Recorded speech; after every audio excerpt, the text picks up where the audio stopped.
एक तालाब के किनारे बैठा एक साधु रोजाना जब जी में आता और बोलना शुरू कर देता, जो चाहो मिलेगा, जो चाहो मिलेगा, जो चाहो मिलेगा। लोग, कोई उसको दीवाना कहता कि दीवाना है, क्या बोलता है, कोई कहता पागल है, बकता रहता है।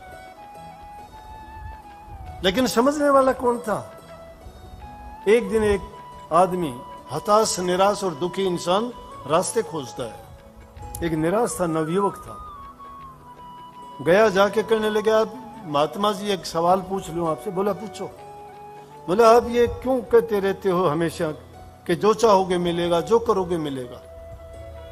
हाँ बेटा, सब ऐसा ही है, जो इंसान करता है उसको मिलता है, जो नहीं करता उसको नहीं मिलता। बोला जो चाहते हो वही मिलेगा? बोले हाँ वही मिलेगा। बोला कैसे? बोला मैं हीरे और जवाहरात का बहुत बड़ा व्यापारी बनना चाहता हूं। बोला क्या मुश्किल है, तू ये बनना चाहता है, बन जाएगा। लेकिन एक बात सोचो, जो दुनियादारी की चीज को, रुपए पैसे, कोई नौकरी मांगता है, कोई हीरे जवाहरात मांगता है, कोई सुख शांति सबर संतान मांगता है, ये चीजें इतनी अच्छी नहीं है। अगर ये चीजें इतनी अच्छी होती जिनके पास तुम मांगने जाते हो, उनके पास शायद ये चीज नहीं होती। जिन महात्माओं से मांगते हो शायद उनके तन पर कपड़ा भी नहीं होता होगा, सब कुछ उन्होंने छोड़ रखा, कोई कुछ भी नहीं है, और तुम उनसे जाके मांगते हो, तुम्हें वो दे देते हैं। इसका मतलब उन चीजों में उनकी कोई रुचि नहीं, उनके लिए कोई मायने नहीं रखते। ये चीजें दुनियादारी के लिए मायने रखती हैं। कहने लगा जी मैं बहुत बड़ा हीरे जवाहरात का व्यापारी बनना चाहता हूं। बोला कोई मुश्किल नहीं, बन जाएगा। बोला कैसे? बोला दोनों हाथ दे मुझे। हाथ ऐसे कर। बायां हाथ किया, बायां हाथ के ऊपर महात्मा ने हाथ रख दिया। बोले ये मैंने हाथ जो तेरे ऊपर रखा है, मैंने तुझे वो शक्ति दे दी। इस हाथ में समय है। समय, समय जानते हो? टाइम, वक्त, काल। मैंने तुझे वक्त बता दिया कि कभी भी वक्त को जाया मत जाने देना, कभी वक्त को जाया मत जाने देना। बोला ठीक है। बोला दाएं हाथ दे। दाएं हाथ पे हाथ रख के करने लगे और धैर्य रखना। ये दूसरे दे दिए, वो हीरे और ये जवाहरात का। जा जिंदगी में इन चीजों को अपनाना, कोई कमी नहीं रहेगी। वो लड़का गया एक हीरे जवाहरात के व्यापारी के पास और जाके उसने सारे गुर सीखे। हर चीज के गुर होते हैं तरीके। भक्ति का तरीका संतों से मिलेगा, व्यापार का तरीका व्यापारियों से मिलेगा, किसानी का तरीका किसान से मिलेगा, विद्यार्थी को विद्या अध्यापक से मिलेगी। तो इसी प्रकार से वो एक हीरे जवाहरात के व्यापारी के पास गया और उसने पूरे गुर सीख के धीरे धीरे धीरे धीरे करके धैर्य रखा। एक दिन में कुछ नहीं होता, इसीलिए महात्माओं ने कहा धीरे धीरे रे मना, धीरे सब कुछ होए, माली सींचे सो गड़ा, ऋतु आए फल। ऋतु आने पर फल प्राप्त होता है। हमारी जल्दबाजी से कुछ नहीं बनता। धैर्य रखो। जो इंसान धैर्य रखता है ना, परिणाम देख लेगा वो अच्छी तरह से। कर्म का परिणाम देख लेगा धैर्य रखने वाला। उसने वक्त को जाया नहीं जाने दिया।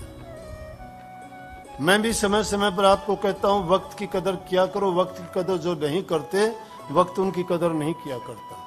शुभ घड़ी शुभ मुहूर्त की इंतजार ना किया करो, हर घड़ी शुभ है। और उस शुभ के इंतजार में तुमने जो समय व्यतीत कर दिया, वो समय बर्बाद गया। वो समय लौट के फिर वापस नहीं आने वाला। समय जो हाथ से खिसक जाता है, मुड़ के कभी नहीं आता। जबान से निकला हुआ शब्द, कमान से निकला हुआ तीर और हाथ से गया हुआ समय मुड़ के नहीं आया करता। वक्त रहते हुए सभी काम कर लेने चाहिए। महात्मा की शिक्षा यह थी कि वक्त को जाया मत जाने देना। उसने वक्त की कीमत और कदर करी तो बहुत बड़ा व्यापारी हो गया। धैर्य रखा उसने। तो ये संदेश था। हर चीज में तुम ये खोजने की कोशिश करो कि जो भी अच्छी शिक्षा मिलती है उसका नियम का पालन करके देखो, उसके नियम का पालन करो और फिर धैर्य रखो। कुछ दिन के लिए उतार चढ़ाव हर चीज में आते हैं। एक दिन में सब कुछ किसी को नहीं मिल जाता। असफलताएं भी आती हैं, ऊंचे नीचा भी आदमी को कई बार झटके लगते हैं, लेकिन उन झटकों से जो उभर के निकलता है वो आदमी हर प्रकार से मजबूत और हर चीज को सहने लायक हो जाता है, जिसके कारण फिर उसको आगे कभी घबराना नहीं पड़ता और वो अपने कार्य में सफल होता है। हमारा सबसे बड़ी चीज है, गृहस्थियों के लिए संतों ने कृपा की इस युग में कि अपने सभी काम करते हुए बहुत सरल तरीके से सुरत शब्द का योग बताया, और सुरत शब्द के योग में 3 तरीके से भक्ति आसान कर दी बिल्कुल। कि पहला बता दिया नाम का सुमन करो, दूसरा कहा कि अंतर में उसका ध्यान करो, और तीसरा बता दिया कि शब्द का श्रवण करो। 3 चीज होगी, सुमन, भजन और ध्यान। सुमन कहते हैं कि नाम का जाप करो, लेकिन नाम का जाप करते करते उस जाप को ऐसा जाप ना समझो कि जबान से बकना बकना नहीं, उस नाम के गुण को समझो। नाम में बड़ी शक्ति है, बड़ी ताकत है, वो पापियों का भी कल्याण करती है, बहुत दुखों से भी हमें बचाती है, और जो भी हम जैसा भी चाहें नाम में ही शक्ति है, वो सब कुछ हमें दे सकती है।